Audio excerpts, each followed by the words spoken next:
Na esengo nyonso tokotani na poso alelo pona tosola mai politique na République démocratique du Congo. Ba Congomani de partout à travers le monde, ba Congomani ya États-Unis, ya Océanie, ya Europe, ya Asie, na pesi bino mbote na tondi bino botondi na émission na bino libre de babolinga kamingi ba Congolais ya Malemba Nkulu ya Kinjamvwete, ya Drodro, ya Mongwalu na Ituri pe ba Congomani ya Kiwanja na Nord Kivu na pesi bino mbote et pe ba Congomani ya Panzi na Sud Kivu bino bansoboye imana mona libre de ba mokolo alelo pe baninga Lubumbashi na pesi bino mbote bozali ebele ya ko fidéliser pe ko landa émission na bino totondi bino botondi epito ko sola mai politique ya actualité ezali ko évoluer na poso alelo ezali été proposition ya mobeko ya sika au créant distinction de certaines personnalités na République démocratique du Congo au bakoki kokota na ordre ya ba héros nationaux mais na même ordre d'idée balingi pe Etienne Tshisekedi dans la moko ya héros national ya République démocratique du Congo selon proposition ya député national le premier vice-président de l'Assemblée nationale,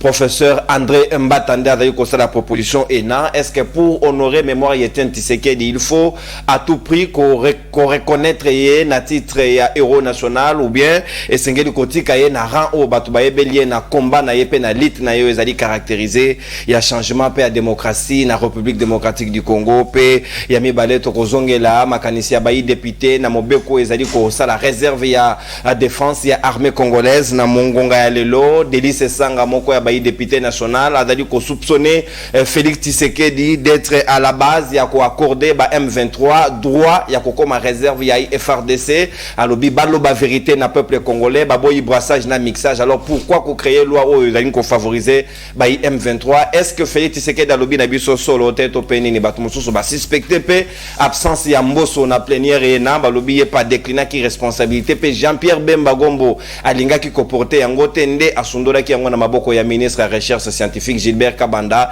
nde a proposé mobeko ena réserve donc FRDC a koki ko puiser à tout moment même na ba groupe rebelle et il y a même risque que motonyo sa koki ko kamata mando ki na ye akamati mwa bilenge na ye a commis yango mouvement rebelle parce que cette fois là l'état ko tia ba moyen à allouer na disposition na bango comme étant réserve nationale il y a République démocratique du Congo il y a défense nde deux sujets wana to ko discuter yango na ba Congomani bazali na ngatu toto ya libre débat mokolo lelo tozali na mwana mboka papi muya moko ya bayi cadre ya UDPS pe ya force du progrès jami na kati ya parti politique UDPS azali na biso longo pe mwana mboka Bruno Mimbenga moko ya bayi allié ya Adolphe Mozeto Mfumo pa ya Nouvel Élan azali na biso elongo pe tozali na mwana mboka maître Cédric Bienge le secrétaire général adjoint ya parti politique génération 4 au ezali secrétaire général secrétaire national plutôt en charge de la communication il y a parti politique génération 4 Cédric Bongongo Biengele azali na biso elongo pe na bosolo pe bosembo mwana mboka molobeli ya peuple dano ke fula azali na biso elongo na bango de toko kabola plateau ya libre débat ya tongo lelo papi muya boye imalamu pona yo na ko fungola ba hostilité ya libre débat na ngambo na yo ozali d'accord na proposition ya professeur Mbata na ngonga lelo ba reconnaître pe Etienne Tshisekedi comme étant héros national ndenge mokona musée Laurent Désiré Kabila Emery Patrice Lumumba. Est-ce que Etienne Tshisekedi na tombo na ye pa azali na Kinkole azali nansele plutôt azali d'accord na proposition ena? Merci beaucoup papa nono pour l'invitation. Merci na ba congolais nyos bazolanda biso, merci na ba oto za ko kabula na bango plateau. Ndima quand même na ebandeli na pesa merci na oyazana kati ya kokamba parti nanga secrétaire général Augustin Kabuya Chilumba pona ba effort na ye nyonso oyazana kati ya kosala po combattant onyo sabengami combattant ya UDPS akoka ko bénéficier ya na combat na ye akoka ko sala. Donc j'ai dit à la kisi na monde mobimba qu'effectivement UDPS mukambi nango akangi mabokote plus de 3000 combattants baza na kati ya kosala lelo na grâce ya gestion ya Augustin Kabuya Chilumba.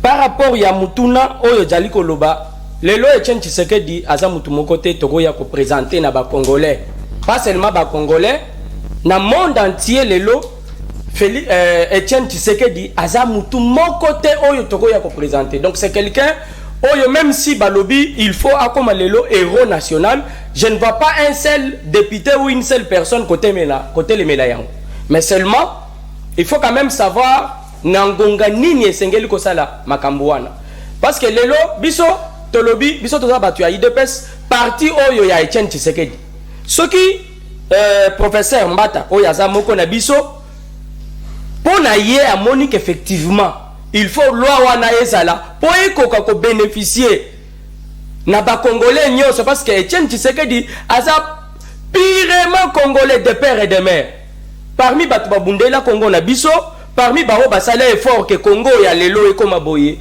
eza Etienne Tshisekedi. Etienne Tshisekedi atika mutute asakana na congolais atika mutute aboto la mabele na ye oya Congo.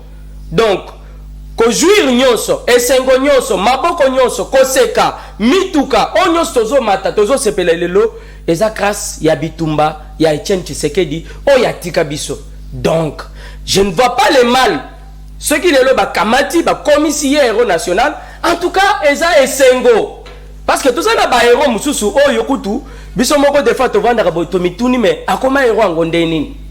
Mais quelqu'un comme Etienne Tshisekedi je pense qu'il le mérite. Pas seulement dans le combat politique naïe. Si vous rentrez dans l'histoire ya Congo, même si on prenait la politique, on mettait de côté, aux zones dans l'histoire ya Congo, tu vas voir que Etienne Tshisekedi fait partie des gens qui ont fait la fierté de l'Afrique. Quand je parle de l'Afrique, il y a des visages et parmi ces visages, nous avons Etienne Tshisekedi. Donc, ça ne sera pas une mauvaise chose que professeur Mbata Oyo azwa kita ya ko apprendre paix bien kazalaki na ngambu kuna parce que bango baye ko rejoindre biso na IDPS mais il reconnaît même en étant dehors ya IDPS ayebilit ya mwana mboka Etienne Tshisekedi. Donc je trouve normal et fondé qu'il puisse donner sa voix na bosenga na bao bazo kamba Assemblée nationale ou baninga na ye ba député potokoka kokomisa mwana mboka Etienne Tshisekedi wa mulumba. Est-ce que ezali urgent nangonga lelo parmi ba loi ou ezali prioritaire parce que na moko ba député na plénière à lobby nani penza alinera mibeko. Est-ce que lelo ezali priorité ko luka un héros national ou bien sengeli ko traiter d'urgence ba dossier ezali ko toucher ba difficulté au peuple ezali ko rencontrer. Bon, koloba keza urgente c'est comme muto lobby modèle bitumba ezato oliate. Omoni il faut savoir faire la part des choses. Et le bamite que makambo nyos bazo lobela na Assemblée nationale etalika ka bitumba. Eza na député moko wa telemaki a lobby non ko bandalelo mutu nyoso yo a proposé. Oya Roliambwa ba okangaye de 10 à 20 ans. Tu vois? Donc c'est eza loi te eza proposition. Azo proposé c'est à l'Assemblée il y a comme ça la part des choses. Si l'Assemblée ici est traité la grande partie ya ba question oyo eza lié na kimia na kati ya mboka na biso et qui trouve normal aussi de traiter ces cas, je pense que c'est quelque chose oyo et sengela ki kosal. Je réserve ba minute nanga na rozongela ngona deuxième partie. Merci beaucoup mon mboka otika na 2 minutes non na garder le en réel s'il vous plaît songanga na chrono pour que to so la madame na bonne gestion à temps mon mboka Bruno Mimbenga sika wana zali na ngambo wayo allié à d'autres mozitu mfumo pas vu combat Etienne Tshisekedi sûrement congolais moka koki konié ngote na combat na ye pour la démocratie na République démocratique du Congo certains même babenga kaye père ya démocratie est-ce que bino bozali d'accord lelo professeur Mbata zo alikanisier na pour na ko élever Etienne Tshisekedi na rang ya héros national. Merci Mingine Konono pour l'invitation. On a pesi ba co-débatteur Mbote et puis on a pesi ba Kinois et puis bana Tchangu bana mapela bisi na banda qui ça pour les à la bataille et sécurité za makasi. Nous avons mis tout depuis ministre intérieur aye. Nous avons na musala moko tazo sala. Ezala Peter Kazadi ezala au intérieur qui ça Gracette Sakala. Alors nous avons vraiment ba meka un peu ko bongisa. Autant dit vraiment que non, bah il pour travailler parce que je crois le lot le 22, lobby déjà le 23, bah ça un mois depuis bah qui déjà nomination à Bango. Alors non, il faut na ça la moi toilettage moko parce que mi collègue qui awa to landi bisonyo so assez communicateur il y a parti à Kulutu na biso Pascal Niembo. Iner de Comerlin Vouf, il semble à commis communicateur ici de kolika pour na pour ça la légation moko gratuite. Sur mon amour Adolphe Mozito, Oyo Boye, à travailler pour l'amour à Oyo. Vous valons à Iner. Bon, il semble que l'on a Iner, bon, Azana Iner ou Azana ici, parce que Nenga n'a eu qui gagne l'on Iner. Là, parti Nabino, et parti Nabango, et vous vérifiez l'information sur ce soit les vrais. Nazo Tuna, Moutuna na Merlin Vouf. À quoi on a aussi les publicités, mais ils en ont gravité. Alors, Mozito aurait reçu 3 millions de dollars américains. et pas à Félix Tshisekedi pour na kotonga ba siège. Bon, on a zomi tout ndeko nono. Merlin vous n'est vraiment ya yebi. Il de paix si parti au pouvoir. Toilette na ba on a dit je mairie za otonda. Plafond na bango. Ba toile d'araignée za ko beba. Il de paix si bango moko baza na ba siège te. Maquette ya siège na bango national. Maquette na bango mandat de bango 5 koki. Na ba province il de paix se va na ba sia bandité. Baza na bureau malonga te. Yo sali tourner à IDPS au moni. Mais oui, ndeko non, tout ça na ba correspondant. Mais nous autres est-ce que non vous voyez qui n'attendait qui na chaîne monene logo la CM13 pour le bagano Félix a eu 3 millions de dollars américains. Après si Monzito, il y a un Monzito a eu à son biba siège. Est-ce que exactement vous allez mutu ou bien vous allez au tia sentiment liboso. Mouya komi mbala moko. Au moment ndeko non. Donc eza le puta parce que ce qui que moi la mboka Adolphe Monzito atongi ba siège parti politique nyonso et vivre dans la cotisation na ba partenaire na ba biloko belende nge parti politique fonctionnaire. Donc na lundi ba ndeko balobi non ba tongi ba siège na bango et ba somi ngona ba fait pour village. Dernière cotisation à Camiseur les a combien na parti. Bon, wana na lobi wana za makambo kuna na kamaganda biso Camiseur. OK. Mais ce qui biso to sombi mabele na biso. Eza na suka kuna na bibwa. Na mutu aza locataire na Gombe yo préfère vendre wapi.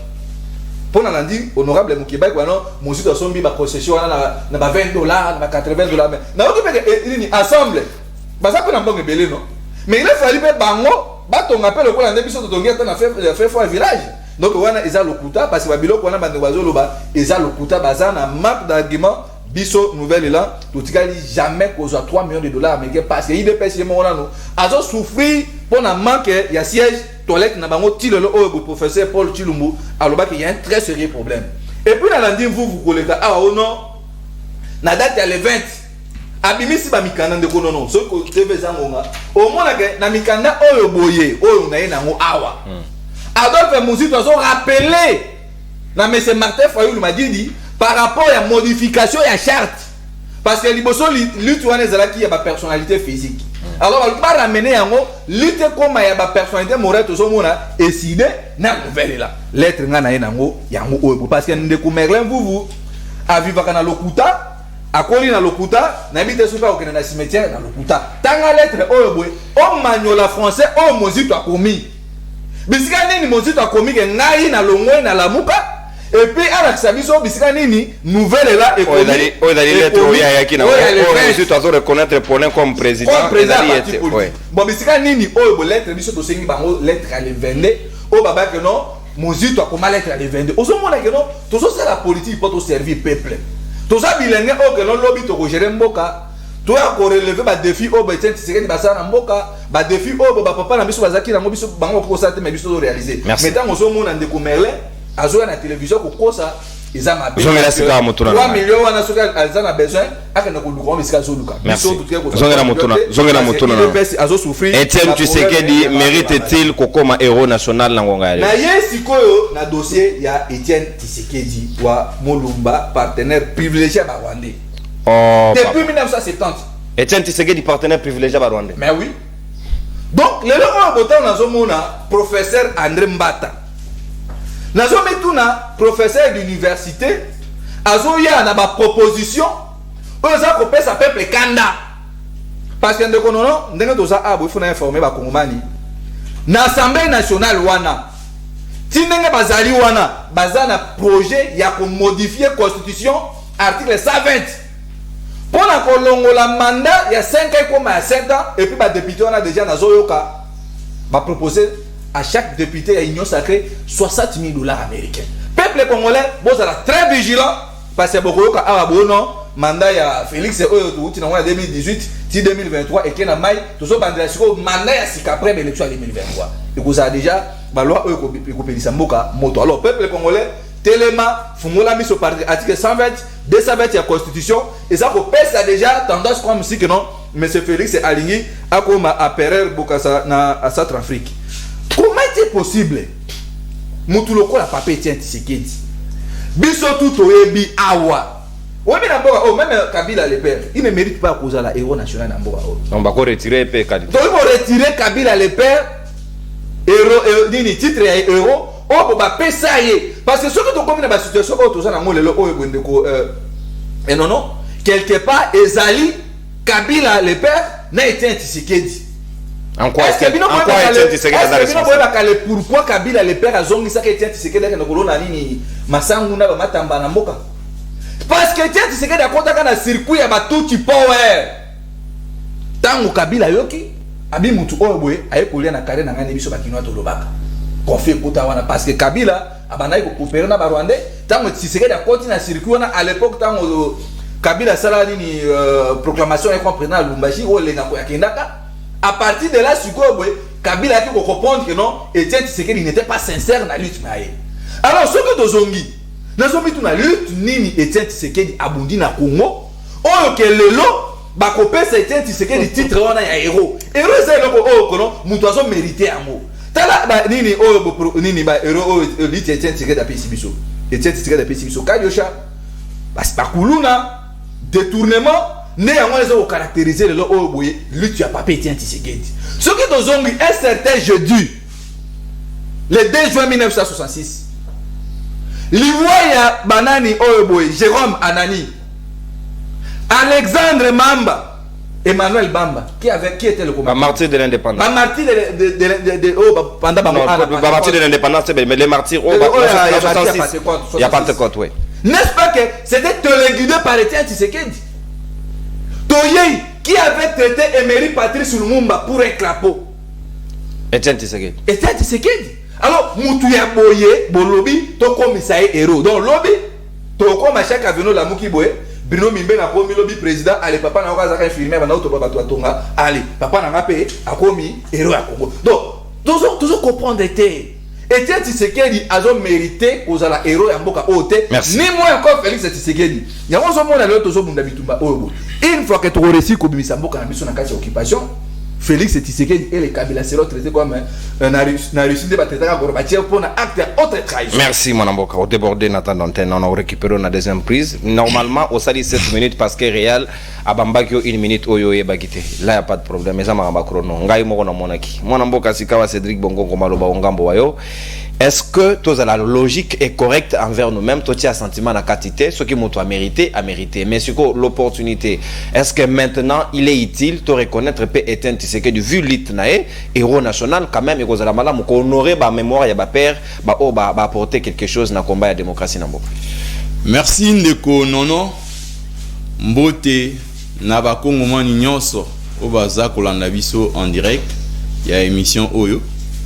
Et puis mbote na bana ya changu o bazali ko passer moment moko ya insécurité ya policier ya Uchana et puis particulièrement na bana ya Kimanse ke o banzela nyonso zali ko kufa et puis nazali ko profiter na micro na ya ko senga mwana mboka Peter Kazadi. Il y a une série des ordonnances au chef de l'État azwa ki ya ko nommer na niveau ya ba territoire o enomaki ba bourgmestre na ba bourgmestre adjoint bongo bourgmestre azaki reconduit na commune na ya Kimanse ke ndeko Kano Jano Kano.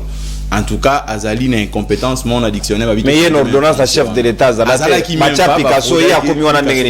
violez l'ordonnance du chef. Je vous dis, les bourgmestres ne connaissent même pas si mes bureaux n'est pas les salam. Mais bourgmestre est bien voté.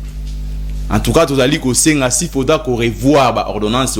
Il est grand temps. Il y a qu'on revoie parce que est-ce qu'il est question de revoir ou bien parce que le chef de l'État ne l'a pas nommé? Il n'est pas seul. Tous ans ba correspondance, il y a ba bourgmestre adjoint musuba nommé so otangi correspondance au bourgmestre signé qui même na mawa. Là est commis les commis là. C'est un problème il faut qu'on revoie. Ba commis la papa les maman. Effectivement. Bourgmestre de son état. Non bilo ko so za ko plaider vraiment si tout pas dans la commune qui mentait que bourgmestre a une compétence na isa makasi faut vraiment akendi. S'agissant de la question na yo moi personnellement na zalaka favorable été na ndenge ba memelaka kokomisa bato ba héros nationaux na mboka na biso. Vous savez la loi a un caractère impersonnel général ce qui te lobito to kene na caractère général ya mibeko ba kelaka yango pour na ko satisfaire ba individualité mais apparemment na Congo il y a des régimes où ezali ko gérer mboka na biso. Ils créent des normes, des lois, juste pour satisfaire les individus. C'est-à-dire, je suis député pour faire plaisir. Moi, c'est dit, je suis de l'Union sacrée. Pour faire plaisir au président Félix Antoine Tshilombo Tshisekedi, je vais proposer une loi portant par exemple Yakoba et la maman Marthe Sissoko de loi Koufi. Tu vois les raisonnements? Les lots commis parce que je suis député par exemple, je suis député à Union sacrée, je vais créer des lois pour la protection des chefs de l'État après ceux qui accueillent. Mais le exagéré. Vous n'allez même pas tenir compte des paramètres. Koko Misamutu, héros national par rapport à mérite. Tous nous connaîtrons le combat de papa Félix Antoine, papa Tshisekedi Etienne. Il a bâti aujourd'hui Nengi même Indeko, Bruno Azali ko minimiser, ko sous-estimer combat wana. Je serais vraiment étonné. Même Minaba na Mikie ou Abotami Lelo Baibi qui est Tshisekedi, mais Baibi qui est Mozi Toté. Je te dis. Moi non Abotami Lelo Koki Gotum na parce que Ndeko a lobby biloko musu so na ngamba na même ko répondre Ndeko. Vous savez, Olobi était Otangi Tshisekedi Kabila, apparemment tu te contredis même par rapport à ta vision, par rapport à ta provenance.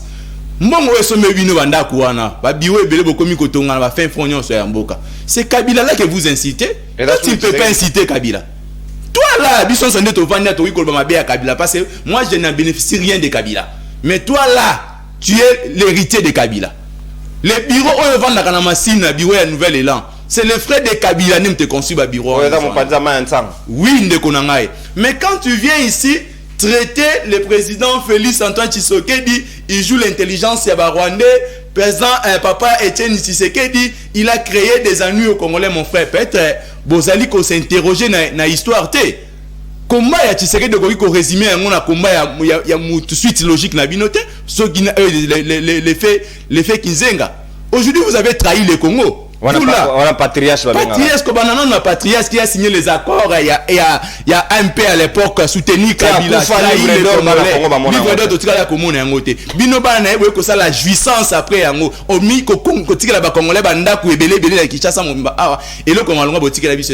mais aujourd'hui tu prends le risque d'insulter Moutoua et porteur des changements. Non mon frère, il faut quand même moi réserver ça.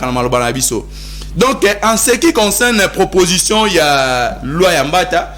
C'est parlementaire en vertu article 100 de la Constitution de la Bisso, il est libre de réfléchir. Il est libre de soumettre à proposer Bamibeko. Mais est-ce que Bamibeko moko aux satisfactions et l'individualité? Au stade actuel, président Félix Tshisekedi n'a pas besoin de la loi pour la reconnaissance papa Tshisekedi héros national. Non, ce n'est pas ça. Le pays est en guerre. Le pays est agressé. Les pays ici ont mis l'agression. Tout ça qu'on souffre de la crise alimentaire. Comment les gens peuvent, au lieu par exemple de créer des lois aux Ezali, par exemple pour des personnes au Baza qui vivent même dans des conditions médiocres, vous venez, il y a au moment actuel pour créer une baisse politique. Parce que Tingui a proposé, parce que tel a proposé, il faut à proposer. Moi je pense que cette proposition est inopportune au stade actuel. Au stade actuel, il a besoin, il y a créer une loi aux Ezali un avantage à petit peuple. La loi Ezali n'a avantage. Tozali comme je te dis, en face à palais du peuple, là où siège des députés, il y a société à ce que créer un société à aveugle. N'invite ce monde à la société. C'est-à-dire avec la bataille n'a pas pour qui est ce parlementaire? Oh, il y a raisonnable déjà ça même une loi pour la protection des batois. Parce qu'il y a des aveugles qui demandent de voir le palais du peuple. Maman Bazaï Baouta il faut qu'on propose, c'est une bonne proposition. Mais il faut que Ezali une importance au stade d'acteur, vous allez mettre un mot de côté. Ezali une importance, vous mettez ça de côté. Nous on n'a pas besoin, nous tous nous comment, tu es bien comment papa Tshisekedi, tu es bien moi mutabo sani en wazalité. Même moi na moqué on a comment pour ignorer comment on a comment mon noble. Mais il y a qu'à créer mi bok au stade actuel, en tout cas ndeko, moi je suis contre ça. Na meki ko battre 20 minutes na ngai. Oza na ngosu supenza to tsira na seconde. Eza pas en termes de minutes parce qu'il vous reste 50 secondes pratiquement. Natondi botondi mwana mboka Cédric. Merci beaucoup. Voilà. L'inopportunité de la loi selon Cédric, mais yesengeli ko comme chef de l'état vers les dialogues parce que yemoka lobaki ba dirigeant ba lingi bato ba ko betela bango mabokote en réalité yesengeli ko critiquer bango, ko rappeler bango à l'ordre comment il doit faire les choses. On a fait tu sais que dans le bar de l'Union africaine, mais les lots apparemment les choses vont vers ce sens-là. Danou Kefula na lecture na yo na bosoro pe bosembo version de fait na yo ozali d'accord Etienne Tshisekedi lelo azala élevé na rang ya héros national ndenge proposition ya professeur Mbata et ko senga biso. Oui, de konono merci mbote na na yo mbote pe na bako débattre na zana bango na tongo alelo mbote na bakongo mani banso bisika bazali kolanda biso kandenga na lobana bitoko mesana ndeko nono toza ko mesana na régime moko ya babonani na régime barati na régime ba compte à rendre na régime bisengo na bisengo bref na régime monyokoli na régime ba raison mona ndeko nono na lobaka ngo le mal reste mal quel que soit moto asalanga azala papa na azala ndeko na monsieur ezali mabe ngala lobelaka mingi peuple tikanga na lobela makambo etali peuple na ye na arrêta na émission na soki na ka Babylone na komona batombe bapena likolo parce que full moko eza wana je te dis c'est terrible n'entrée ya ka wana komona full wana ezali kolumba solo pana kitambo ya ka Babylone balobi nono bakomi kovivre ka kokanga bandako il faut lelo pepito kilala aibisa gouverneur le deux gouverneur incompétent gentili ngobeleje koko bameka koyana na lombango kolongola bafulu wana ezali kodéranger komi na kitambo précisément eza na quartier wenze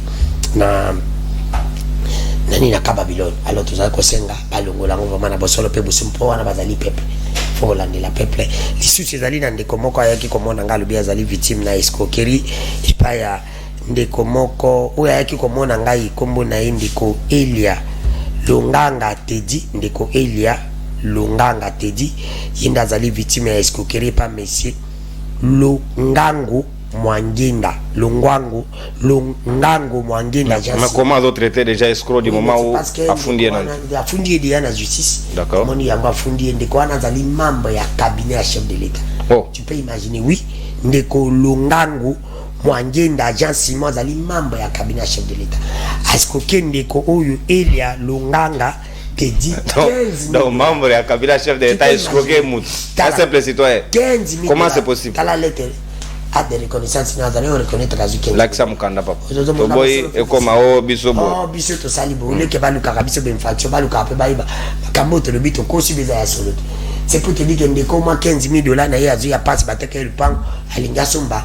Asomba terrain na indi kwa na bite pesa ngaitala yo keza plus grave. Toujours ça la COP mon na premier ministre na directeur cabinet to za 7 000 dollars. Donc 7 millions takoya ko pesa yo 15 000 na sans problème. Et na konisa tata mo konjekolo 15 000 dollars à Souzini. Pour na nini batu no ba ko baby institution pour la République. Na biloko yo na régime Kabila to mona ka ngote. Omona membre ya cabinet chef de l'État. A escroquer moto. Oui, omona ka directeur avocat na ya komeli premier ministre amon pa akomeli président ane akomeli madame atieba en copie copie atieba madame gouverneur banque centrale pe akomeli juge directeur cabinet chef de l'État nana sengia s'impliquer personnellement batabo choko révoquer bango la poste parce que ba ko bebisa institution président. Merci esengel balandela yango zongela sko mutuna nanga papa Etienne Tshisekedi héros national batana ngebelo zo bangani. C'est pour te dire que na bosolo pe bosembo na yo kindenge bandeko balobi awa eloko mutu na ko tuna kamere vraiment ba crédit na mboko ezo matana ngo ka ndenge la muki na tongo ba crédit mati peuple na pasa ko lela ba crédit za ko matana ba minute na lobela ka ngo samedi na ti lelo bakamba ba crédit bembe ko matana na mboko neti l'état zate vraiment na ibite régime bandeko vraiment bo sala ka bokende ndi bozokende bino vraiment to ko pesa bino ta ebelete oui na mituni question moko oyo bandeko bamituni balobia wa même to moka mituni yango te ndiko nono critère nini sala ke bano même mitengo na so exactement exactement moi non comme président no comme héros national ndenge sele masu on mieux sur toi donc muta evuka konte éviter mtunga na yebi pose to débattre sur ça tous en nos critères au bano manka ba héros to chango na table nous discutons sur ça on se combat on tout ça mo ba débat ntake batama yini toko ya te debe babeti mujitu yo réagit babeti inde continue beaucoup na ya réagit non to sala na to ye bananu parce que si tu ngeto ça ba critère wana est-ce que papa Tshisekedi za ko remplir critère ou pas soka za ko remplir voilà soka za ko remplir te c'est le grand problème. Est-ce que tout là c'est la première chose? La deuxième chose, est-ce que c'est important de qu'on a lobby ya kotia proposition à l'ouana na mesa lelo peuple nous za na besoin je dis non là maintenant la réponse elle est non. C'est pas important. Et pourquoi tu limites au tiang? Il y a un ami qui dit est-ce que réellement c'est une question que je me pose aujourd'hui? Professeur, maintenant ma professeur. Attends, ça on a une équipe. Il faut pas retirer Nini. Je te l'ai dit. Il faut pas retirer. mbata mbata bakomi lelo flatterie na Congo bande kwazo bosala et IDPS nano yebaka te mbata fille membre de l'INC a umel na INC a koti IDPS kala mingi te po bakomi na Congo na mbata wana baza bato basale ba transiment baza baza na kindumba politique ozo comprendre bambata baza bato te tokoya na TV to tsamana bara biso ba discuter sur mbata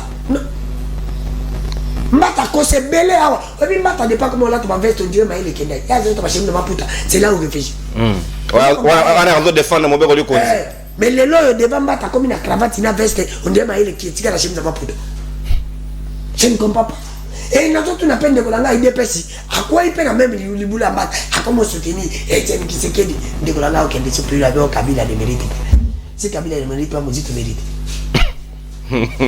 si Kabila vraiment ne mérite pas Mozito mérite franchement nous sommes des jeunes on peut être intelligent mais passer à moto aux la des années ngala kondimaka Mozito matata quand il est comme moko boy bisanga salaire à premier ministre ezaka combien Mozito na matata basala ki 4 ans na ba voir bazana ngo to beta calcul est-ce que koka ko semba voir wana je te dirais non ya mo ba konja Congo ba boya te ba salaire na ba pour te beta ba calcul que vous avez ibi comment mtazali inane déjà ko semba banda ko belebo mtazali inane to ko ba mo millionnaire c'est pour dire ba yi politique à Congo ba ba mibi mutu nyos na bandeli ko na TV mutu nyos sala politique na Congo abima aza modèle taza mo yibi non faut créer des exceptions parce qu'il y a des politiques correctes. Bah on est sur la salité. On est sur la salité. Bah voilà, bah besoin mon dieu. Tu vas pas salaire là-bas. Salaire à son année to yebi. Salaire médecin de to yebi. Bah on te bah on est bah biso ne bah combat. C'est pour te dire que papa Etienne Tshisekedi a sali belé na mboko. Ce qui n'a boya ngona zainga. Très bien. Moi je suis honnête. A sali belé. Mais il ne mérite pas de décoration. Il ne mérite pas. Non, non, on mutazo discuter sur qualité et à titre ya Lumumba. Na yokate. Tikino lelo. Pourquoi pas ya batumusu ce qu'on appelle na rawana par exemple. D'abord, Abou Asali ebele, ba kufa pona mbokote. Akufela nini guys? Papa qui s'est kufa pona mbokote, kufa na akufi opposant parce que na position na ye na trahir te. Dekolanga le but que non, hier vous avez Kabila le père, akoko mérité non. Kabila kufa en tant que président. Aboya au trahir Mboko. Ne jamais trahir le Congo. Akufa en tant que président. Il avait déjà trahi. Tolérance ndeko. Ce Kabila a kufa quitté le Mozito anga comme premier ministre c'était anga ça fait nouvelle il a que yo wa olobela. Souffrez papa. Tu es bénéficiaire de la mort de Mosé. OK. Mais décolanga le bien mort. C'est pour te dire que ceux qui papa qui s'est dit toko commissariat roté mais faut lui place moi valet toko pesaï. Exactement. On se comprend il mérite parce que la place est héros ne te couper ça et les qui si qu'un bac est flatté comme papa la biso kaboul là bilo kanga ça la biso kaboul Fachi coupe papa kaboul ayemba la mo akomina ba coupe Fachi ne continue jalelo mo pe et on donne le bateau dans une confiance kaboul on appelle ça qui chance mais bilo qu'on a comment retirer confiance là c'est comme si tiens ouais na tournoi maman Azu déjà retraite pour lui c'est une occasion de capitaliser de bénéficier yango bilo kwa ese ndiko langa bana ndenge football na bise baby il na foot de beta masute et comme coupe combat Fachi ata yomo est-ce que maman fera la mobile ça va lui m'appeler mon on to ko changata et que ngata na ngite c'est pour te dire que non papa merci Dan merci ndiko langa avec beaucoup de respect là vraiment ndiko non il est aza mutu mongo ke soki to longoli bakaba balumumba bakabila le père on peut compter sur lui. On peut compter sur lui. Merci. C'est quelqu'un qui. Merci pour notre honnêteté. On a de mauvaises foi. Merci mon ami.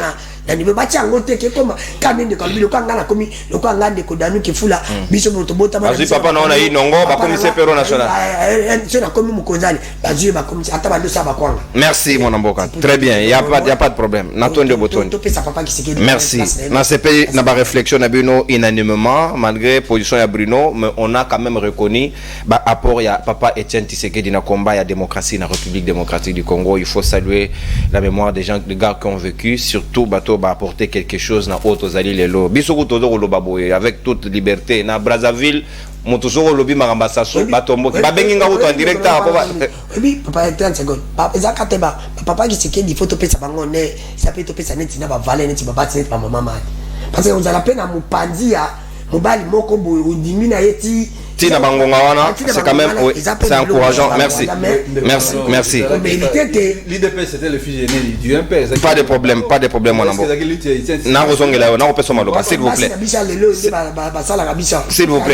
S'il vous plaît mon amour, s'il vous plaît. Mon amour. Ouais. Maman Marthe, en tout cas, toutes nos salutations à libre débat. Parce que dans le bibassi à l'élo, baboujara moi trop. Non, papa, bon babilo mususu Bruno, s'il vous plaît. S'il vous plaît Bruno, papa. Bon babilo mususu. Mon amboka papi mouya UDPS. S'il vous plaît, s'il vous plaît. Permettez que ceux qui n'ont jamais banangai, botike ngayango, pendant qu'on pèse bino pe rouge ne bandé. Collabora na torte. Mon amboka papi mouya malobasika ongambo wayo, ozali na 6 minutes avant que Bakongo Mani ba recharger ba crédit na bango parce que tu repèse bango maloba. Est-ce que Etienne Tshisekedi mérite-t-il d'être euro national ou pas? Réflexion na bino pe nanda tozana posa na ona ngonga ya suka awa.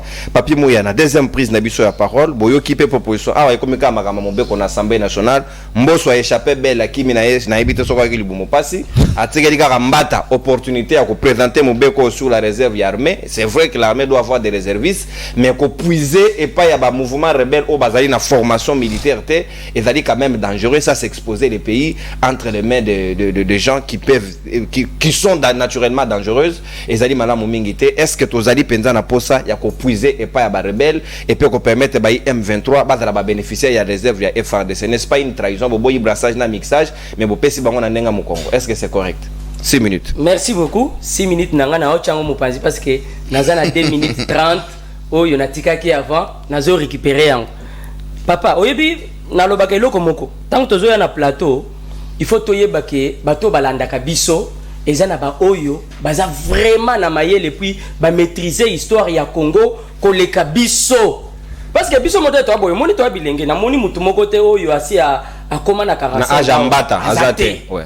Namboso. Ndeko nanga Bruno oyo soki vraiment aza congolais penza ya solo lokola bande kunanga toza na bango awa o bandimi quand même lite ya Etienne Tshisekedi akokaki kozwata courage ya koya kolobela muto ya zolobela wate akokaki oyibi ça nous fait des fois mal ya kotala ba jeune lokola biso alobi Etienne Tshisekedi ayena kuluna na ya ko défendre batu moko oyo baboma mboka na biso. Toi tu viens contredire qui ici? Tu viens t'opposer à Etienne Tshisekedi. Bruno, Ozana Jinini. Ozana Jinini. Et puis tu viens parler de qui? De Mouzitou. Pose un peu la question na Mouzitou na Yowana, autorité morale na Yowana. Qui est Etienne Tshisekedi? Quand Tshisekedi se battait pour ce pays, Mouzitou faisait quoi au village là-bas? Mouzitou était où? Nagungu. Abaneko sana nini mon cher? Nous tout dit que Babilo comme sous bas sentiment parce que Nazana nga na plateau, il faut na loba. Nani ayebi Mouzitou te? Qui ne sait pas ce que Mouzitou a fait dans ce pays? Mouzitou était premier ministre. Et ce qu'on y a biso, la réalisation nini Mouzitou a salaki, tant que premier ministre. Moi, on va fonctionnaire. Parce que tant que zongi awa, azongi siko epo, bas sous confiance, ba pesa ye. Azonga non, azonga kati ya zonga na politique. Wa kufaki déjà. Na c'est effort esimbité. Au moment Félix Tshisekedi aza visionnaire. Félix Tshisekedi akipaka babilo kona bino ba raisonnement ya mike wana. Félix Tshisekedi azalaka kuna te.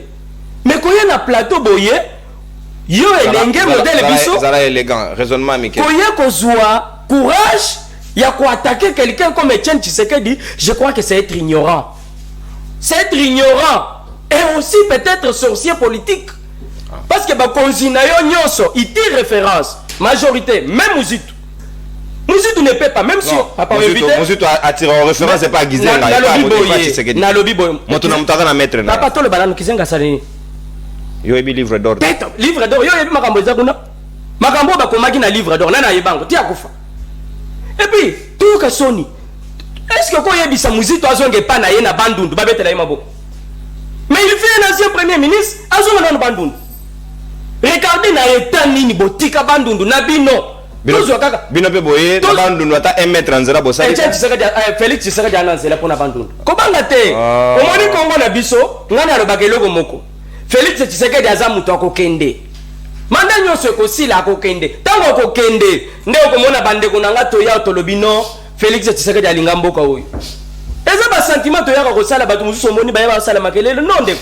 Lelo bazo welela na ndeko na yo mususu nani ya lamuka nani Martin Fayulu au moins comment ba kombo kutezo kende lelo bazo welela ye alobi que te Martin Fayulu a congolais te d'ailleurs auta bandundu te biso batuto pesa ba kombo wana ba biloko nyoso wana ezalaki wapi quand nous on disait ça avant comment ndeko ya ko défendre awat donc to lungwa na ba débat wana ya se wana mon cher oko boya même na ndoto yoko ya ko boya wa Etienne Tshisekedi te Etienne Tshisekedi c'est vraiment une valeur na Congo awa pas seulement na Congo en Afrique et puis dans le monde donc tout tika biloko wana koya ko lobaka non bako pesa biso 3 millions te po IDPS ango ezo souffrir yo so kota na toilette ya permanence ya IDPS et tonda papa non c'est faux c'est très faux bon pépi c'est très faux et tonda te il faut aller voir au moni ba mususu tant ozo ya na plateau boye il faut assumer babilo comme mususu il faut pas que le babilo ko ça là yo sentiment o ba bande ko ba yoka non IDPS ezo souffrir ni allez voir à l'IDPS ndeko basala ki makele la o carte kende ba machine nyoso ya sika basi ba tiena kati mais bimina on va non mais papa il y a un travail qu'il faut faire avant très bien kendo tala musala o kiste kabuya zana kati ya kosala pona parti wana pona parti obino boyebela na makambo boyebeli wana donc totika babiloko wana yaka na ebite yaki kolobela la muka yaki kolobela zongera mutuna loi réserve ya armée est-ce que lelo FARDC zaina posa ko puiser par ba mouvement rebelle papa non avant nakoma wana nazana ba minute nanga permettre nako na longola na babiloko mususu baninga ba kotisi o ezana sensibilité rapidement est-ce qu'on peut refuser à un député de réfléchir mais on ne peut pas refuser à un député de réfléchir. Un député a le droit, pas seulement un député, tout Congolais d'ailleurs. Aux a droit, il y a qu'on réfléchir. Ceux qui professeur Mbata, il y a des gens qui essaient de refuser Mbata Lelo. Babino, c'est parce qu'il y a bandé au lata ba veste, nde mayele kimi. Dans Zalaki Nangambo Kuna, mayele Zalaki, modèle aye IDPS mayele Sili. Non. Le professeur Mbata fait partir il y a ba professeur au bazo ça la fierté ya Congo to le bango bongo parce qu'en dehors na Congo na biswao professeur Mbata oyebi ka pesa ka bakour libanda ya Afrique est-ce que oyebi ka pesa ka cour na ba pays mususu ya Afrique lobini to ya bande konanga tanke na mbona bazo na ba trace bande konanga eza na eloko to yebaka tozo ya na plateau c'est vrai il faut to réfléchir ndanu modèle azawana soki azana ba problème na ye particulier na Mbata il faut akende kokutana na ye biso tozo lobela makambo to yebi il faut to lobela makambo to yebi il y a des étudiants ya professeur Mbata ba Hollande biso ba batanga pas seulement na Congo même Libanda parce que mission libre débat bazo landango ti Libanda ya Congo. Et c'est le bateau professeur Mbata paie sa cours Libanda. Je ne trompe pas. Je crois que bah appelle Rosala. Donc vous n'allez pas me contredire ici. Voilà, il y a un seul déjà. Mbata c'est quelqu'un intelligent au-delà il y a Babiloko wana. Éducation à la citoyenneté. Toyaka Kosala ba type de personnalité mais s'il y a des gens intelligents qui ont le temps de réfléchir il y a Mbata. Merci. Donc biso to lobi boy. Et d'ici bapeza ngo bilingue. Ce qui na Congo tozana mutu moko.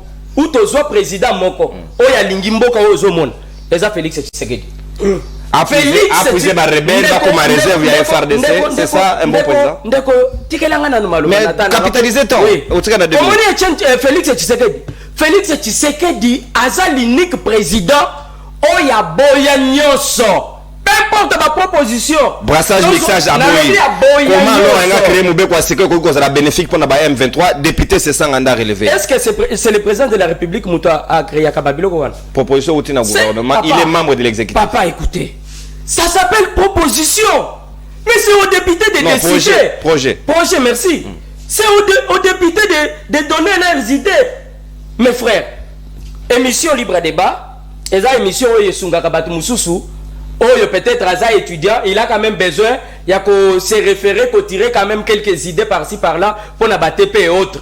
Tu es le bagage babilo quoi sentimenté. Tu permets à peine à Congolais ba libre débat, bazo quand même moi maïle mouké. OK. Koya ko le bete que Etienne Félix Tshisekedi pardon comme Etienne Tikalipo ndeko asali lusumu ya ko le belayi mabe. Polimbi sanga ba Congolais. Saint-Esprit pour bazali. Donc, il faut toyebake les députés sont libres de réfléchir. Bazapé libre, il y a qu'à proposer idée na bango et ce qui va proposer et que mon ami que ça bien c'est aux députés de pouvoir faire leur choix. Merci mon amboka Natondi Botondi parce que consomme ta d'antenne na yo déjà projet de loi wana normalement et sengela qui est à la portée na VPM il y a défense Jean-Pierre Bemba Gombo mais Bemba abeti camouflage moko ya formule asundole lango Gilbert Kabana na nenga continuité professeur Mbata rappelé na principe ya collégialité ya gouvernement ndé na mobeko wana est-ce que y a-t-il risque de Bemba échapper mboso pe na plenaire yango a échapper basundole Mbata ber pour lobby so que ba mouvement rebelle wana créé sous problème na ndenge ya réserve ya FRDC ba ko ba biso dozaki na biso na problème. Est-ce que cette démarche est correcte Bruno Mimbenga? 6 minutes. Merci ndeko nono na nani ndeko nanga Cédric azo intimider que so meki ko critiquer tient ce qui doit beta yo wana za intimider mutarobeta muto azata. Je retiens mes mots et tient ce qui ne mérite pas cause parmi ba héros na mboka oyo. Pas sinayo. Souffrez papa, tous en zone de turbulence. UDPS ezalaki kobungula bitumba te mpona kolibere mboka ya pape Etienne Tshisekedi wanda komene komba na bino comme ta ba mouvement de pression mpona survie na bino preuve en état mbozolobe il mérite pour avoir fait quoi a mérité parce qu'abomaki bamba na anani c'est ça méritocratie pas comme héros national c'est le bango je ne sais pas et puis qu'on courage Etienne Tshisekedi et ça comme si que non ndeko nono na Congo awa en Afrique chaque président qui a eu à fabriquer opposant à UDPS c'est ça qui premier fils il y a un père qui a consulter l'histoire et ça qui va gérer Mobutu c'est ça qui né le lot où on a Félix a fabriqué opposant à Jean-Marc Kabunda tient en prison pour un temps au Misae totali era Kabila azali pe na oya opposant nani ozomona l'opposant les acquis Tshisekedi oh Kabila fabrique sur Tshisekedi. Papa, atayo. Merci. Donc le logo boye, ndekuna lobby que liwaya quand je parle de Kabila, na ba Kabila les pères musée parce que yem to posa kibiso ba Rwandais et puis par après non pardon, après avoir compris qu'il avait trahi la nation, et qu'on s'est ressaisi qu'on n'a jamais trahi le Congo. Mais il avait déjà trahi le pays, il y a qu'on dit qu'on signé d'accord. Oh, bah, que n'a pas papier Tshisekedi à l'époque. Donc, Mozito n'est pas héritier ou bien à la jouissance de la Kosepela Liwaya, Laura Désiré Kabila. Et ça, Bitumba, il y a qui Zenga Babundi, Kabila, le père a Koufi, le fils a Yei, Baké n'a l'élection en 2006. Alors, coalition Saïlemaki, Bino Boykotaka d'ailleurs l'élection en 2006, ne sait que non, Palou et pour ça, la Bakor n'a pas perdu à l'époque majorité présidentielle. Par comme c'est que non, Mozit n'a rien fait pour ces pays. Pour la le bélo, quand on a mon cher, on a vraiment bêti libanda. Parce que Bino le lobozo le ba awa. Même maintenant, on a souffrir dans l'époque à Mobutu. Dans le niveau le to ko souffrir. Dollar 23. Tout ça la stage à lui faire le sous Félix Tshisekedi. Stage à faire à Congo. Regardez condition to zoloba. Sous Mozito, mbongo zelaki, budget zelaki ya 3,5 milliards.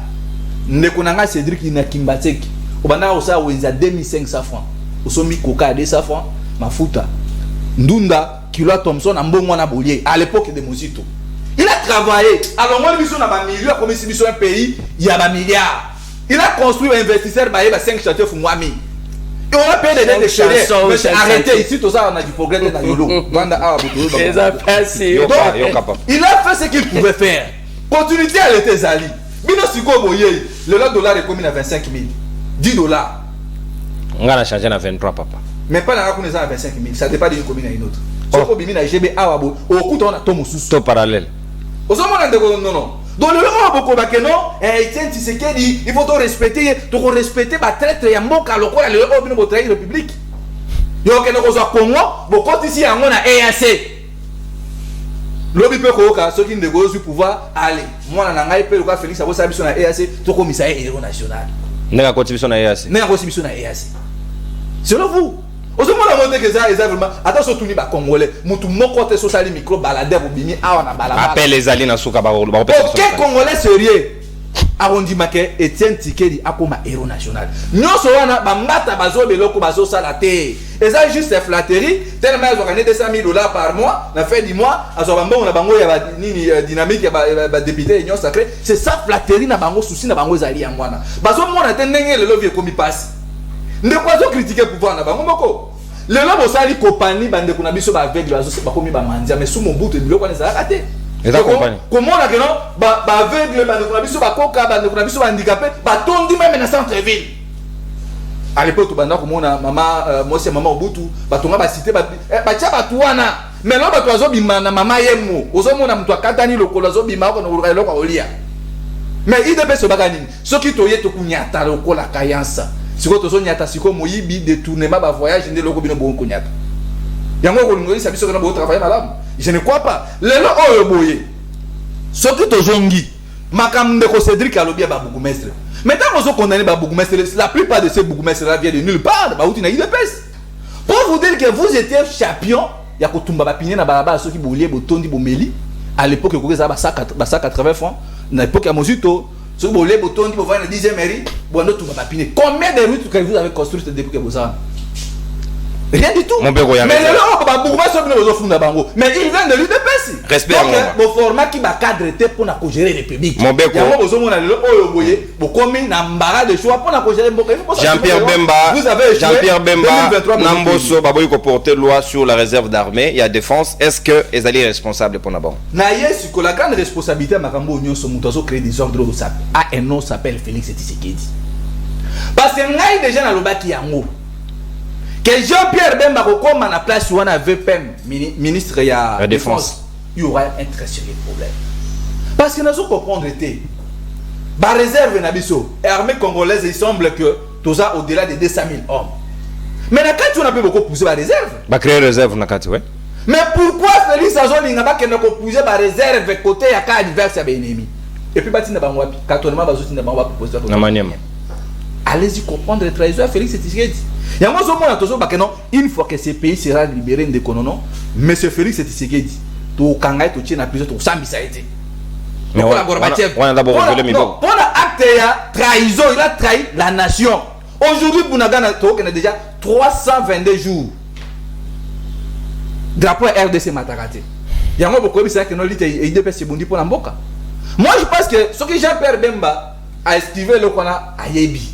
Parce que comme on a t'as la passe maintenant comme ça IDPS déjà na komi koyo ka komi kotia Jean-Pierre Bemba ber oh non Bemba azoyo kana batumo ko boy to so mona Bemba clarté a komi ko former sur un groupe parallèle IDPS c'est toujours comme ça balinga ko simbi ça batu touche donc tout ce qui se passe aujourd'hui c'est Félix Tshisekedi muto ko sibiso na ambri oyo boy alors les autres na ba congolais sérieux responsables ba député baye ba ko examiner le quoi ba lutu na biso de lycée sanga ba lona ba éveiller peuple congolais pour na kota ça bango dangerosité oh dans les jours à venir boka na biso soki merci soki to sala ta shoten de gonono na ba kambo to zo mona wo kama seki lobby boko yoka eloko mosu na mboka merci mon amboka Bruno natondi botondi sikawande ko Cédric Bengele maloba ongambo yo. Ma deuxième prise de parole est singulière tout réfléchir parce que c'est vrai, c'est normal, bah état au sérieux, armées à la réserve, bah réservistes bazalaka, surtout les pompiers font partie, bah gendarmes et consorts.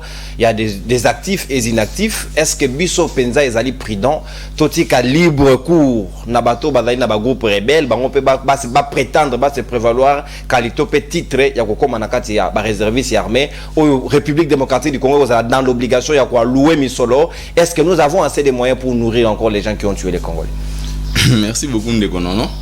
Personnellement, dans un instant, Ndeko Bruno ko défendre Ndeko Mozito, c'est tout à fait correct. 6 minutes. Parce que Mozito a joué comme ma coloa comme sur la moto, donc c'est vraiment normal de défendre. Oh.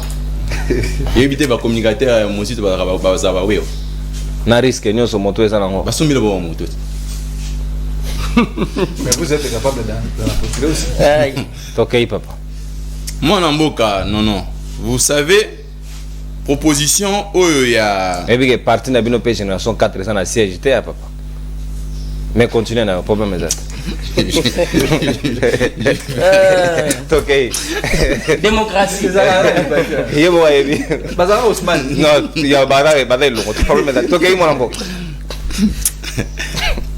Et quand il y a la journée. Oh mon dieu beti. Non, on va répondre à mon pas de problème, mais yo répondre dans mutula libo. Ceux qui Ousmane dans le bureau pour partir comme ça na siège comment. Il y a bureau Ousmane. Bon. OK Cédric. Vous savez Ndeko Nono. Moi je pense que proposition il y a ba réserviste en armée c'est de trop. Là tout ça pour créer ba loi mort de trop. Parce que ceux qui autant na constitution na biso na article 187, ils allaient couper sa mission à FRDC. Je crois au Comona, Babi, il y a une loi organique numéro 012 du 11 août 2011 créa fonctionnement na organisation il y a FRDC. Dans la loi 2013 sur le statut de militaire. Oui, il y a 2013 style le statut de militaire. Ouais. Ce qui te sali symbiose il y a loi na nyonso. Ils allaient toujours qu'on parler na ba mission il y a FRDC et puis en cas par exemple il y a manque de militaire, comment tu veux procéder? Au stade actuel, qu'on crée encore d'autres lois pour renforcer le secteur, moi je pense que c'est des trop. Tout lancé recrutement 10 000 jeunes à Baouchougoya. Qu'est-ce qui a empêché le chef de l'État de puiser sous le recrutement? La meilleure des solutions, c'est de recruter. Et former. Batouana bazala, lokola, ba statut moko na loi sur le statut de militaire, de forces armées, ba benga kabango lokola ba réserviste ba obatika la kawana, baza toujours ba réserviste. C'est-à-dire quand par exemple ici comment on te commune à déficit soit c'est commune à moi nombre exact sous kokokate beaucoup qui toujours qu'on se référer dans au bassin la loi a déjà tout réglementé. Moi je pense que c'est de trop. C'est une question à charger l'État. Au stade d'acteur, c'est pas question de créer des lois. Parce que c'est plutôt application à Otokutaki wana. Étant donné qu'on n'applique pas à Otokutaki, nous allons toujours créer des problèmes. Parce que au stade d'acteur dit que s'il faudra faire une loi, on résoudre le problème à Est, c'est dit faux. Là, tout à l'heure, qu'on s'est trompé. C'est question, il y a qu'autant la bien Mibeko Ezaki et Liboswana. Parce que dans Mibeko et Liboswana, et fait ça qui sont même dignifiés à cause de le recrutement. Il y a un moment qui le gouvernement a lancé qui même recrutement à FRDC. Mais peut-être ce qui nous manque, c'est la capacité à mobiliser la population qui ne adhérer à l'armée Nabiso. Parce que si le plan psychologique, Biso Moko Dato Bebisa armée Nabiso, vous verrez que même des familles, bah, comme ça armée le quoi Moussala et Souka ya vie. Ceux qui m'ont commis par exemple, a commis père de famille, vous verrez que famille va désespérer. Donc le meilleur de fils, il y a famille. Aujourd'hui, parmi des solutions, il faut par exemple qu'on réforme le système éducatif Nabiso. Pourquoi réformer notre système éducatif? Tout insérer Bakou, le FRDC, la police, dans 4 programmes scolaires Nabiso. Dès l'enfance, tout le sabana. Importance, il y a armée, importance, il y a FRDC.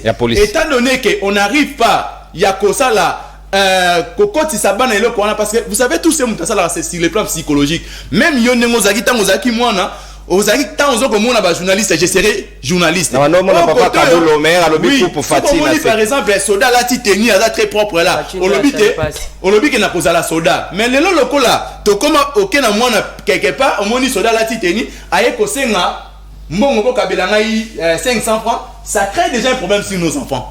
Nos enfants déjà psychologiquement ceux qui n'ont commis soldat c'est ça la psychologie. Ceux qui n'ont commis policier c'est que restaurant nous avons déjà détruit notre armée, nous avons déjà détruit la police au niveau mental. Au stade actuel, c'est pas question de créer une loi pareille. C'est plutôt il y a quoi ça la campagne de sensibilisation. Il y a qu'on réformer le système éducatif Nabiso. Il y a qu'autant il s'abonne à importance il y a la police. Il y a qu'autant il s'abonne à importance comment défendre l'intégrité territoriale Nabiso. Donc c'est ça ce que nous voulons faire au stade actuel de Ko. Non, non. Ce n'est pas question. Moi je pense que, bon, Tokei par exemple, Jean-Pierre Bemba, Akima Keloko. Non, c'est pas question de Changi. Jean-Pierre Bemba est réaliste. Quand il a parlé, il a convoqué même réunion, il y a ministre de défense, il y a EAC. C'était quoi? Journée en non, c'était bon. Vision c'est pour qu'on refonder encore accord aux acquis signés qu'on revoit yango. Parce qu'au stade actuel, on ne peut pas évoluer sans pourtant que ça. Est-ce que les accords signés par les chefs d'État et des chefs d'État-major peuvent être révisés par des ministres? Non, c'est-à-dire quoi? Il faut tout ça la auto-évaluation. Quelles sont les avancées? Parce que la mission de EAC c'était définie selon cet accord. Mais étant donné qu'on a beaucoup avancé, est-ce qu'on n'a pas empêché Bemba de vouloir trop savoir, peut-être parce que Koto Félix a signé Bemba on doit contenu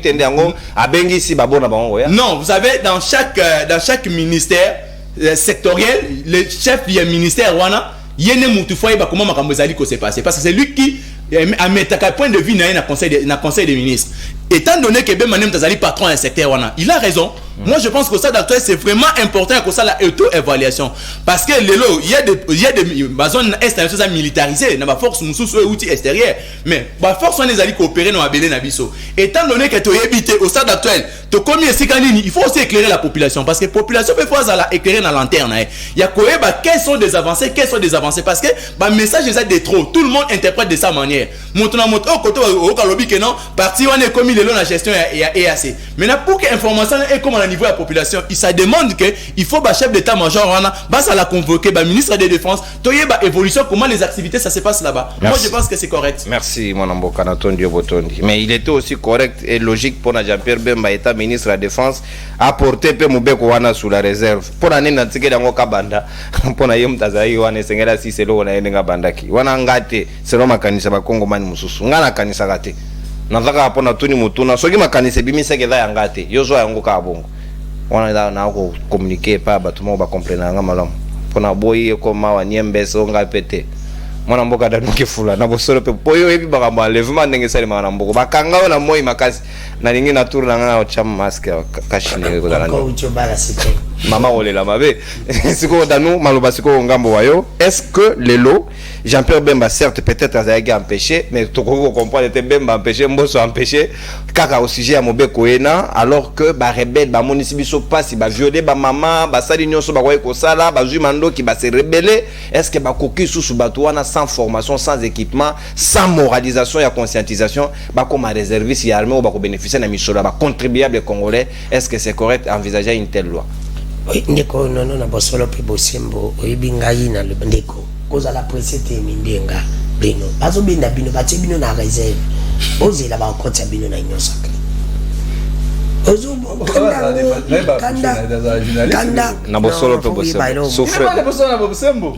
je vous ai dit, nous sommes dans la mouka, ceux qui osent sous-traiter par Martin Fayulu. Souffrez, Bruno, on a un tas d'antenne. Peuple, non, vous avez appelé tout à l'heure. Non, non, c'est son tas d'antenne. Dans nos chronos, s'il vous plaît. Mais il est de Fayulu. Souffrez de Bruno. Il faut s'assumer, moi je défends mes yeux dessus. Bruno Mimbenga. Il faut être cohérent. Bruno, on a fait ce carton, souffrez. Mon yeux, tu as été Bino Boyo, Karaso, Boye na plateau. Maloba Ngambon. J'étais calme. Très bien. C'est le Bikenga. Souffrez, souffrez, Bruno, souffrez. N'a pas ce carton. S'il vous plaît, s'il vous plaît. Souffrez.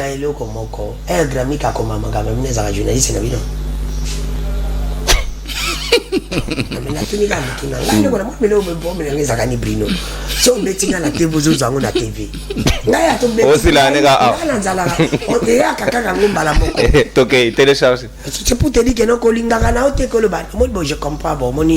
Yo zagana mu tape pede ya mu ko ba doko ya mama oliba molbi on a comprendre le na makamolobi ke au soutenir Kabila. Brina oublié à tomboli. So maman oliba assister c'est garda mu tape perde. Mais à me mettre le babou. Pour il fallait quoi na comment moi ça me dit que tu ibana tête olive. Basi. Dadu muninga kwea. Ngaiti yawe panao. Batukuti babea ngai na poto luka video ngabe ana invite nani. Ndeko nono na bosono pe bosimo parce que era tomboli musique na niveau ya suka. Donc comment musique amasa musique be balate. Mais oui, il a oublié que kotombo la musique comme le Chantal. Atomboli Kabila. Parce que elle musique abandaki comme Matissa Bidje, c'est pour te dire que Kabila a très bien travaillé. Effectivement. Alors mais pourquoi musique akende ko sangana na Fayulu na Mbemba na Moïse pour bundisa Kabila alors que Kabila avait très bien travaillé parce que musique a un bilan positif. Sous l'impulsion. Musique a un bilan positif, Kabila a un bilan positif. T'as la idée Moutamaël. Mon frère, tu vois que tu n'es pas cohérent. Parce que Biso Tolba que Kabila a mal travaillé. C'est comme des Tolba l'homme de continuer à travailler ma bé. Comment la parce que musique a travaillé sous vision à Kabila. Pépé il a très bien travaillé. Mais Félix était. Félix a travaillé malade. On tient logique, t'as la batte. Si on le dit que musique a travaillé, le Kabila a travaillé malade. Ne connaissons pas ça.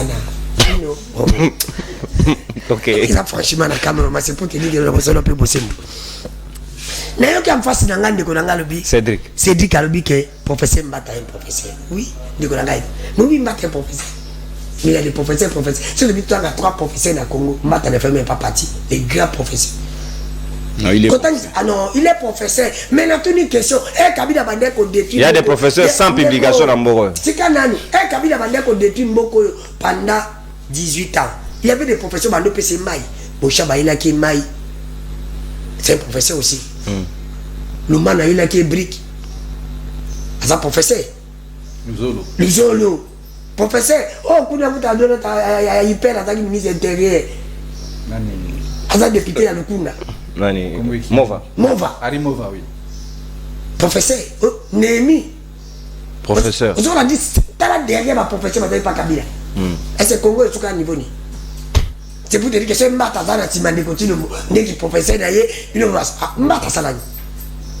Mbata le baga Mbata, t'as vu? N'est qu'on a mis sur ta base, une photo là, dans ma caméra politique. Mbata le baga le bi, Kabila, oh, va ça la FCC. Eh bah ça qui, bah une institution nyonso. Bakoti. Mais le lot union sacré pe Bakoti. On qui Mbata le baga. Baromé ça. Tazombe ça là. Oh mbukanini o pepa yo karate. Oh mbukanini mutu sa comme kana manjoa mbala moko abosa nyonso. Bino bozo linga boko lisambana na bino oyo bazo bota masiko na ba su mama bakola kale tu atu mususu. Ah zela wana ndana mayele mo tena kati. Donc mwana su mama kokola ndenge mwana yanda kute. Ah mais mwana su mama linga ma condition de vie kande ozaki no je.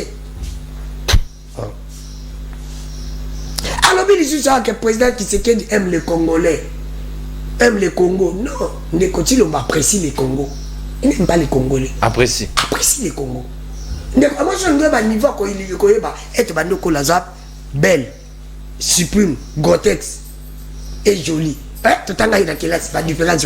On va dire la différence entre belle et jolie. Il y a la différence entre aimer et apprécier. Ndekoti, on n'aime pas les Congos. Il apprécie les Congos. Parce que Moutou a l'indara Congo, à cause de la Congo, Magambo Salate. Magamoni. Ah! Souffrir. Ah, d'accord. Mais on te a un stage à l'IFELOT. Dans nos camps, ma belle. Oui, d'accord, pas sur les hommes. Yo pe mon pas sauté. Ni ozaki na pa kabila to botoli on a pouvoir na si. Souffrir. Nakolinga te kabo. Ndeko yo kana lemso. Omoninga na zaka koira. Nakolo bateke Kabila était malade de continue. De continue na Kabila yo tianga ma mbula na mai bali na ve. Na yo ba différence di. Oh. Ba on so bazande ye moko. Nyonso Kabila sala bi ya onde continue mbanjwa. Elo ni ndeko. Ne continue mokutu mabena ato ngale kana o Kabila sala ki. Ojo boulé que bateau Kabila ça 18 ans mais t'as le niveau ma ministre Labino na moins de 2 ans mutu moko azo ninga ko ma millionnaire il y a plus de 20 millions t'as le niveau Kabila tozenga na bino Kabila ça 18 ans monta muneni ya mbongo toyoka na mato ya détourné ya 32 millions entre guillemets ya boshabu ya Sénégal tu vois que Félix ya Sénégal 4 qui va monter OK sans aider na lokna kasai sans aider millions monta bongo on peut ça y encore 18 ans ndeko mboko tokoma balokate okawati konga vande c'est pour te dire que ndeko la mais je te dis la personne peut bosser mon ndeko tout le bel peuple ndeko ti le monem pas na obi ndeko non obi ko fa je pas beaucoup toke musika et mon brillant ngable bon baki to ndeko la ndem tanga le bango to luki to luka demo wapi to luka batuma les mal na Congo hier c'était Kabila aujourd'hui c'est ndeko ti le kuta munene en Afrique loi bon côté député mon côté ya nyo sacré ben mutu moko ta ko ya na loi moko proposer si ne continue ba yeba onte non surtout projet et outil na bo ça tu ramènes les députés à quel niveau non projet là non tolérance projet là ya exécutif c'est supposé que passer dans conseil des ministres le chef d'état est au courant moni kutu moni ndeko na moto yango mona ba ndeko ene pesi bo sabe bino boya kana bino na plateau nani na gestion mboka bo ebité non le but que pour qu'un député puisse réfléchir non il y a pas député c'est pas le chef non c'est ce que je dis il faut que député c'est clair voilà chef de l'état d'abord cette différence moi na mboka c'est pe bosimbo loi nyonso oyo ezo ya na mboka oyo za na faveur ya ndeko ti le moté pour nani pas proposer ngote le ko la loi ni souffrez vous ne posez pas de questions na pesi loi moko OK ouais l'ancien président nyonso Kabila tika loi ya mabe oh lunga ancien président ba ko kanga ote na avantage ndeko ti le ma président tout le monde peut ba député ba bandabité donc ndeko ti le président biso to moni Kabila zana na mongo belé bozo sa be règle monumentale pour photo la dabino to longola qui a déjà proposé 30 secondes à nous qui a déjà proposé loi ne koleka na mona maele beaucoup si le comme les mboso koja Hakimi Mibeko Hakimo ça ce pays n'a pas de chance Kabila a fabriqué Batouné Félix a fabriqué Batouné Ambo c'est le mako ba modèle ah na bosse c'est professeur modèle c'est bâti c'est professeur aussi merci Danou Gefola 10 secondes téléphone ouvert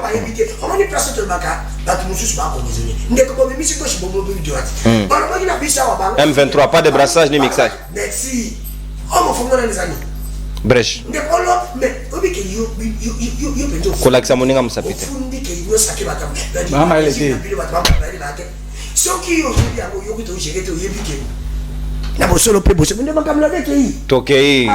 Au fini kala mingite tokei. C'est pour te dire que Soki une minute. Soki merci. Soki yo yebi réellement. Tolérance souffre na baxi une minute boze na muke pour na bapel tokei. Soki yo yebi réellement na bosolo pe bosimbo.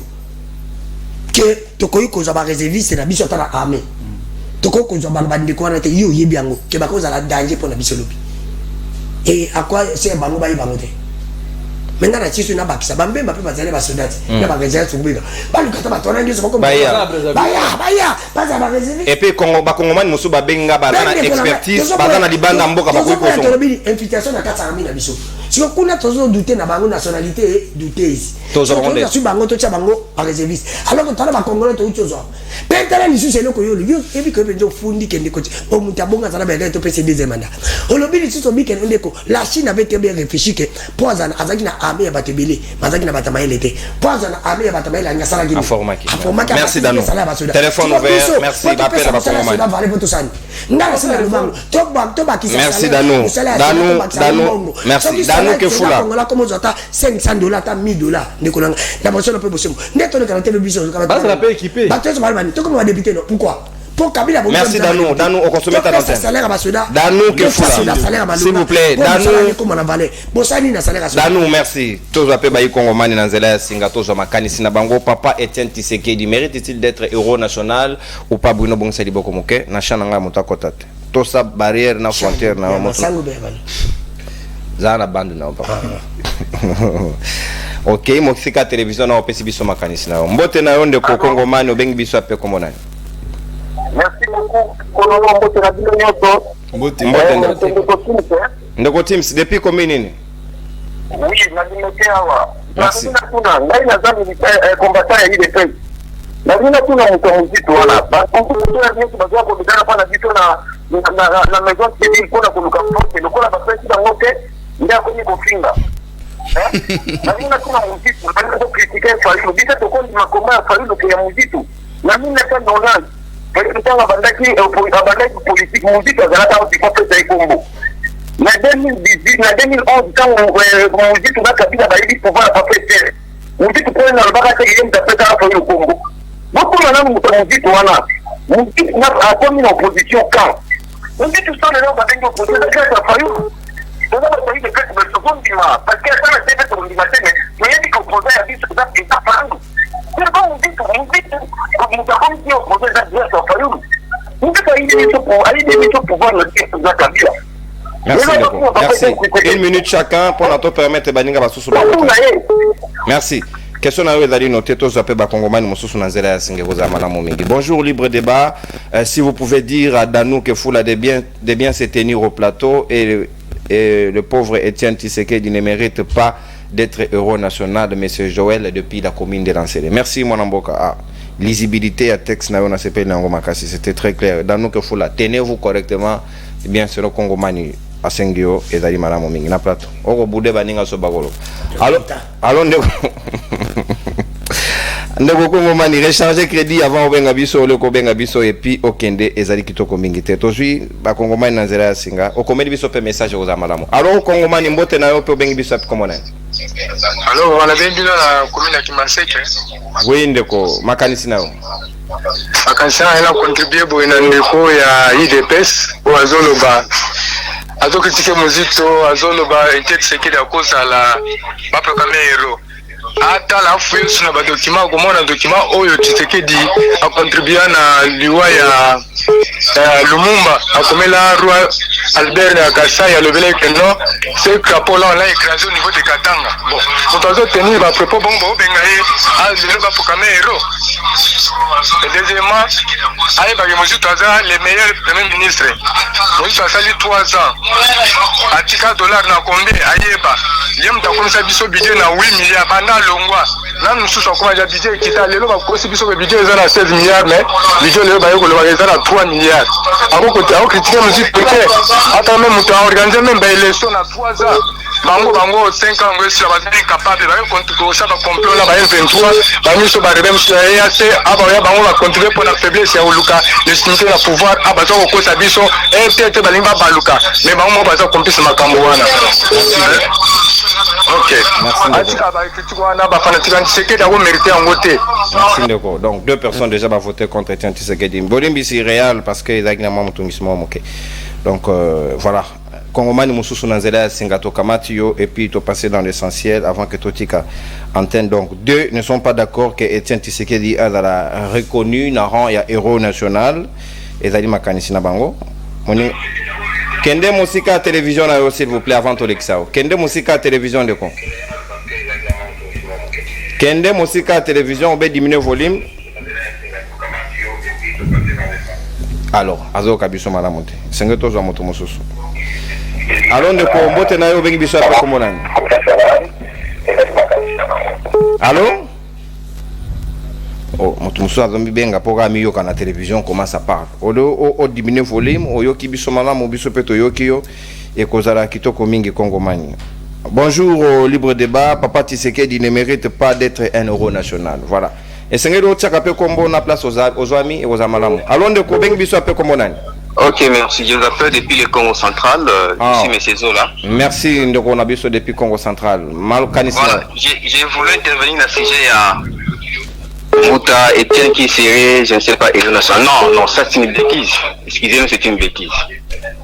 Comment ça une bêtise? Est-ce que vous savez, le président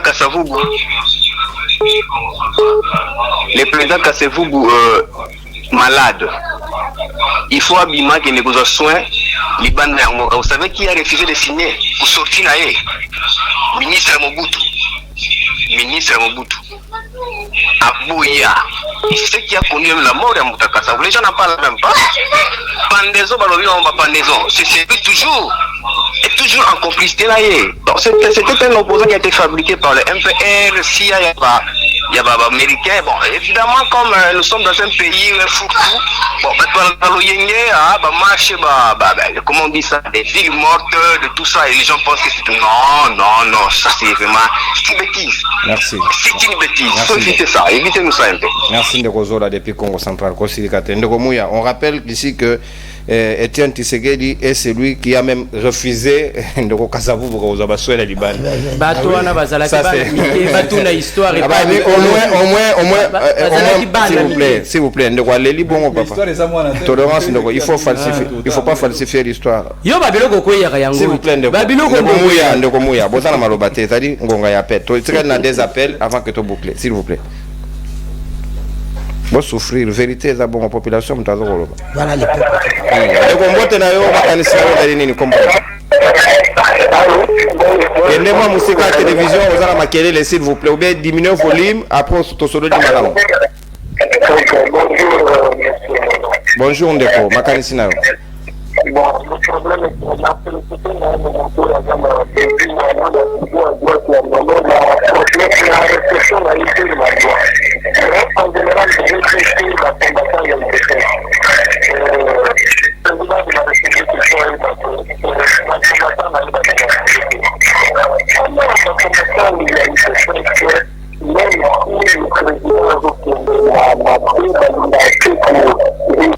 Bolimbi Sindeko, liaison ezaki toko mingi te téléphone na yo apparemment micro ezala moi kilo moko ezo bimisa toko te abi ba combattant IDPS balinga chef de l'état te selon makanisi na ye ndenge na yo ki madame ndeko ke moi musika télévision na yo s'il vous plaît er toujours insister ezali profitable pour la bino nyonso donc OK musika télévision et puis to solo li malamu mbote na yo bengi biso ape comme nani.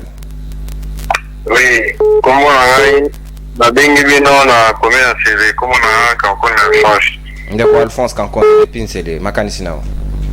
OK, vraiment des missions en tout cas les émissions qui toko makasi. En tout cas bon ça va effort que bon dit que ça bateau émission ça fait pas non makasi. En tout cas koto ndeko papa ben qui c'est que dit ba tout na kata mboka huyo bazotambo batambola mabe mutu to ko mériter que le national to pesa c'est que nous ba poser sur indépendance. Mais reste en union surtout c'était que tout le monde va le intérêt dans la unité mpona makambo ya émission oyo botikala na bino mpona makambo ya héros national. Héros national tokonomaka ye tokotaka ye mokolo moka kolongisa biso nzala atosante kete ça va to réussir penake kongo mobemba koto guerre esili koto makambo nyonso to esili c'est bon wana tokokomisa fe héros national. Merci Ndeko.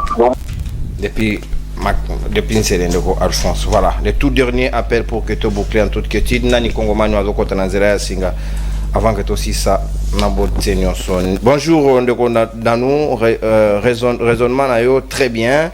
Et pour Etienne Tshisekedi, il reste à ce niveau-là un non-héros national. Alexandre depuis Route Mokali. Merci Ndeko Alexandre. Etienne Tshisekedi a signé pour la mort de Lumumba. Il ne le mérite pas. Oh là là. À Congolais Baza presque inanime. Mamadou Ndala a mérité cette place des héros national. Rodrigue Kalema a depuis Terre Jaune. Voilà. Balubi même Mamadou Ndala et non papa Etienne Tshisekedi. Oui, Mamadou Ndala. Allô Ndeko Mbote na yo beng biso ape kombonani.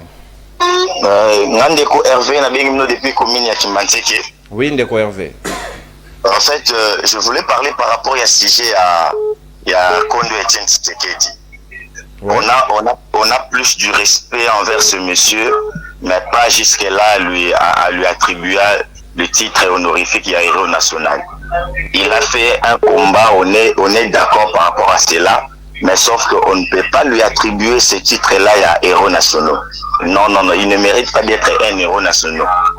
Donc c'est un peu ça que je voulais intervenir. Merci Ndeko. Donc Tshisekedi ne mérite pas au titre à héros national, selon Ndeko Nabiso Abengi Biso. Bonjour Libre Débat, Monsieur Tshisekedi nous gère selon leurs organisations appelées Konga Muluba. Non, pas ça. Pas tant à message à Olengo Anate, ce qui n'a pas si boluka yango na kopesa ngai raison, tout na et cela signifie quoi? Oh. Et là c'est Konga. Na évité ye moto lobby il fallait expliquer biso. Voilà. Les tout de Danou quoi qu'il mninga te yo ka ba niveau. Tolérance ouais. Ma kanisa onde ko Kongo mando bengi biso ape komo nani. Abioza muluba pesa. Alors ndeko makanisa na yo kombo na yo toke na lombango za dernier appel. Oza en direct ndeko kombo na yo pe komino bengi biso. Libre débat ya wote. Toza en direct oyo sola na yo ndeko na ngai pesa biso makanisi na yo na kombo na commune ozali ndeko. Allô. Oh bat babenga ngana butu na dali ba landa rediffusion bazola bazobenga ngana yamba bango. Na dali awa bobenga ngana yamba bino okumotu na ngaso ke ngai to ngai te. Est-ce que la fantôme na tondi bino botondi ba ikongo ba ya nenge to kabodi makanisi. Ndeko Cedric batamo kali ba ko benga mingi kuneza fief na yo. Esengeli osala bango plaisir sokite. Il y a beaucoup de risques. On a volé mon siège. Non, moi je suis Mokali. Il est grand temps. Voilà, moi on peut merci Danou Foula na bosolo to bossa. Non, vraiment là na zo c'est le problème est allé à courant la ville province à Kinshasa. S'il vous plaît vraiment. Balongoli DG ba bongisa. Vraiment les courant to ko les Kamboa na baza. Tokoki ko ça l'émission te santé bossa na courant. Ouais, baza. Vraiment ta na commune moko te ba ke courir za malade. Baza na kati ya kolandela makambo nyonso. Vraiment tata moko. Na kuluna je vous informe que le ministre ya intérieur na lobby ministre ya intérieur Peter Kazadi aza ya kotelema mpona likambo ya kikuluna vraiment. Merci. Alors que Alingeta lobby même. Bonjour Libre Débat, c'est Gilbert Bilo depuis Limete Bayebisa Mutuya Lamuka abongisa nanu ndaku na bango avant ba gérer pays. Papa Etienne Tshisekedi ne mérite pas d'être héros national. Oh, nabato limete babo Etienne. Oui. Et si Oya donc Papa Mbata, tala moi échantillon mouké à population to relever le lot. Je crois que ekoki ko servir yo quand même d'exemple au leo au sala mutu mangongi population est merci Danou Kefula. Merci. Oh, Mbata zonga assistant. Bye bye, au revoir et à la prochaine totikeli émission, totikeli plateau dans attaque à Zangeleka tout à l'heure et puis Borolanda émission Libre Opinion na 13h na lui France Ruzike Santotila Royamba Francis Kalombo. Il y a ensemble il y a Moïse Katumbi Chapo. Au revoir et le Tokotani Lendi. Double bassa Francis Kalombo. À côté ici, à Katisi Azoni. À Kendazo. Au regard des audios. Bye bye, au revoir et à la prochaine. Merci.